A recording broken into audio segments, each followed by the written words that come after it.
ജെഫിനെ നമുക്ക് വള്ളത്തേക്ക് ഇങ്ങനെ വളയാന്ന് നമുക്ക് പഠിക്കാം കേട്ടോ. നമുക്ക് ആ റൈറ്റിലേക്കുള്ള റോഡിലേക്ക് നമുക്ക് കയറി പോകണം കേട്ടോ. ഇൻഡിക്കേറ്റർ ഇടാം അതിന് റൈറ്റിലേക്ക്. സ്ലോ ആക്കോണ്ടി, ബ്രേക്ക് ചെയ്ത് സ്ലോ ആക്കോണ്ടി. ക്ലച്ച് എവിടെയാ അത് ഗിയർ ഡൗൺ ചെയ്യാൻ വണ്ടി നിർത്തണ്ട കേട്ടോ. വണ്ടി ബാക്ക് നോക്കി, റൈറ്റിൽ വണ്ടി ഉണ്ടോ നോക്കി.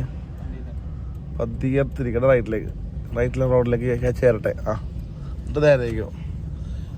ഇത് ഒറ്റ വളയല്ല, മെർജ് ചെയ്തുകൊണ്ട് റോഡാണ്. അപ്പൊ നേരെ തന്നെ വേണം കേട്ടോ. നേരെ തന്നെ പോവാ. ആ വൈഡ് നേരെ തിരിക്കരുത്. കാല് ബ്രേക്കിലും ക്ലച്ചിലും ബ്രേക്കിലും കാല് വേണേ. വൈഡ് നേരെ തിരിക്കരുത്. വൈഡ് നേരെ തിരിക്കും. നേരെ കൊണ്ട് സ്റ്റിയറിംഗ് നേരെ വണ്ടി പോയല്ല. വണ്ടി നേരെ സ്റ്റിയറിംഗ് നേരെയാക്കണം കേട്ടാ. ചവിട്ടണം വേണ്ട, സ്ലോയിൽ വേണം വരാൻ വളവ്. നീ ഇപ്പൊ സ്പീഡിലല്ലേ വളച്ചത്.